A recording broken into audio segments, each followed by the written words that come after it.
Okay, hope you're ready for the final session for today. It's going to be super interesting. We're going to welcome in the studio Filipp Karmanov, the CEO and founder of Black Snowflake.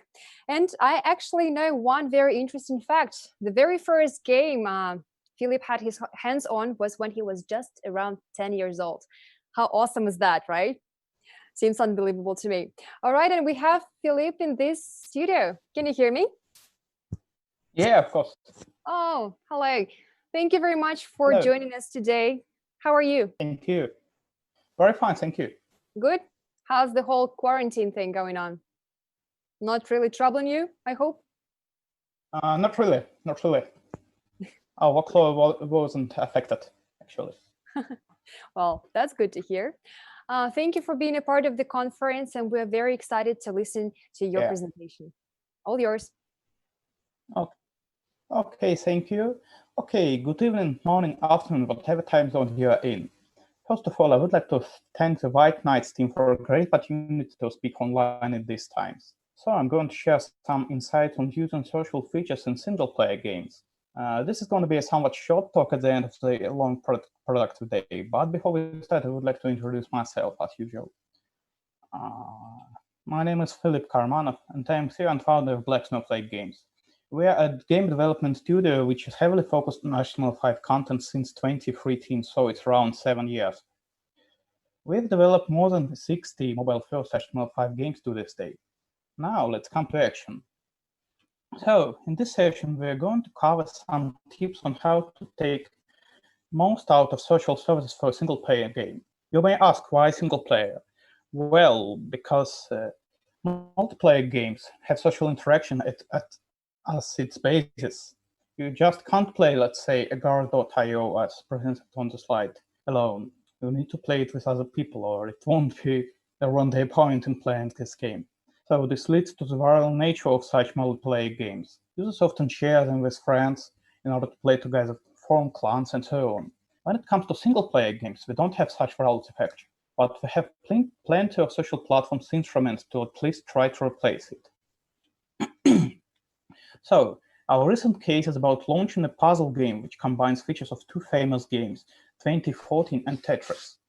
We chose VK.com, which Alexander from VK.com already spoke here, as a platform for an initial launch because we have plenty of experience with it, and because they rolled out a very nice feature which allows games to post to players' stories feed when played on mobile devices. So you can share a picture not on your wall as in Facebook, but in your stories feed, and it will get at the top of the news feed of other users who is friends with users who posted the picture. Also, outside of gaming context, stories have shown high watch engagement, so we wanted to test it in the game. We always target mobile first, but in this case, the game can be played on desktop as well. It's a full-blown single-player game. However, but using social mechanics helps its growth. So, most social platforms provide essential information about playing users, such as profile picture, sex, name, and a lot of other variables, list of which differ from platform to platform. By using this data in the right way, we can personalize user experience, which is one of the main features of social games. But when speaking about social environment, where sharing is a lot more common than in standalone games, which you download, say, from Google Play or App Store, there is an often overlooked opportunity to customize media, firstly pictures, shared from a game. Not only you can increase shared post click-through rate, or CTR, but also can increase share rates by offering users to share content tailored specifically for them, like, for example, on the slide, where you can get username, user picture, and user score, and you can just place it in the nice picture, and the user will be more likely to share it because it speaks to him or her directly. Since you can generate custom pictures even with plain JavaScript, it's useful to do A/B tests to see which variant performs the best. In our case, when we tested two pictures intended for sharing, sorry, the one with profile picture on the right on the slide was shared almost twice more often than one without profile picture. Also, the winning variant contains not only posted result and photo, but also a message to the story viewer. In this case, it's "What about you?", which led to more users opening the game after watching the story. The next tip will probably sound obvious, but in order to increase share rates, an opportunity to share should be presented at the right moments. When it comes to gaming, every action performed there is done with hope for an emotional reward. Not a lot of players would just post about the game actually. They will want to share their progress and milestone, to share their moment of a small pride with other people. A good example is offering to share your new high score after losing, maybe with an extra life as a reward, as you would do with a rewarded video.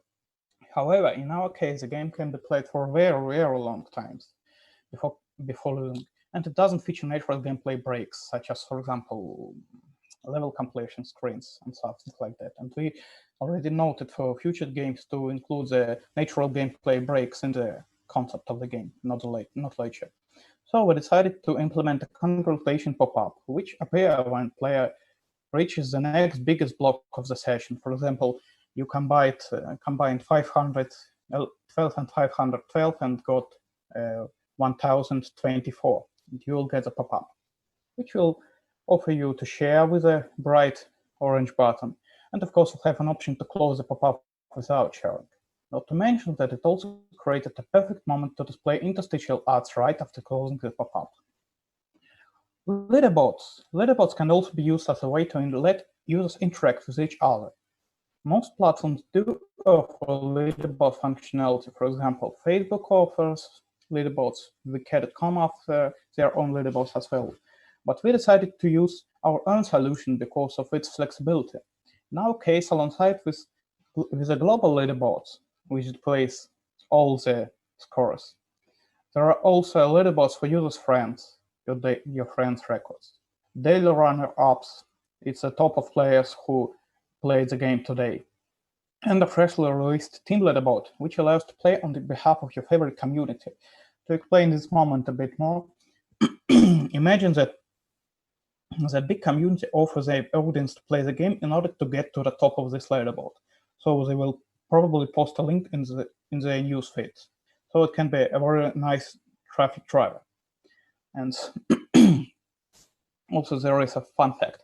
Since you can go to the user's page by typing their name in the leaderboard, many players who reach top places, like for example the first, the second, the third, and so on, who can be seen immediately after launching the game, they got congratulations and attention from strangers who happen just to see their results when launching the game. So maybe there is even a love story from two people who met on our game. We can't know exactly, but I know that there were some people who started the internet friendship after meeting our leaderboards. So now to the results. So around 2 weeks after the global launch, we got some interesting stats. The growth was almost purely organic, with around half of new users coming via stories and posts which were shared by existing players. So, for example, first user played, shared to the story, and around, well, let's say 5 new users came to the game via the posted story. No complicated user acquisition campaigns were used in this case. And also, we got very excited by the playtime, more than an hour per day on Medium, with some users checking the game 7 times a day. It definitely amazes us. It definitely plays a role in the game spread as well, since players got invested in the game and got more likely to share it without the public. Gameplay is still the core factor of the game performance because you can see it by the playtime, that people really like the gameplay. Okay. But with socializing tricks mentioned in this short session, we managed to amplify the results, and we are looking forward to test more tricks in new games. So, actually, that's everything that I would like to say in our session. Thank you very much for listening, for your time. And if you have any questions, I would be glad to answer them right now. Thank you very much, Filipp. Thank you for such a fantastic presentation. We have a few questions for you. Thank you for listening. Well, yeah, overall, I'll just check. You know how, like, we've heard a lot of things actually on the HTML5 state at the time, and how it's been developed over the years. What do you think the future holds for it?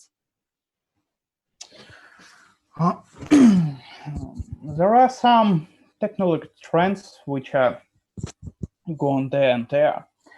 We are mostly definitely looking for Asian markets since HTML5 games scene is very, very rapidly developing there. But we also think that platforms in the West, like Facebook and some games like I mentioned before, VK.com, will also grow and evolve right here.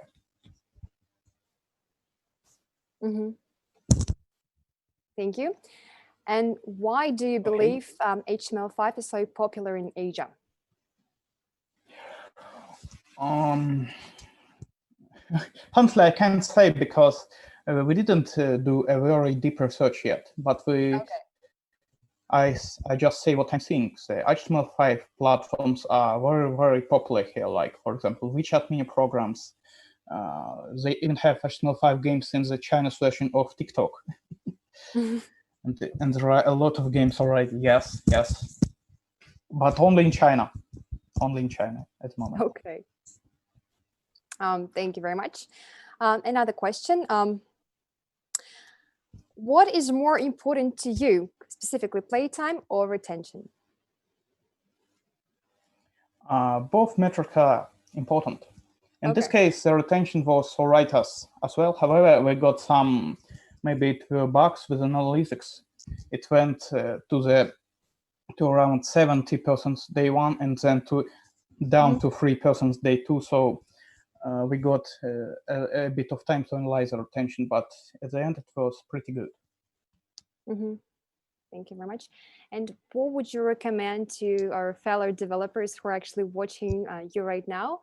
To those people who actually haven't got into HTML5 games just yet, but going to, do you have any maybe tips for making games in HTML5?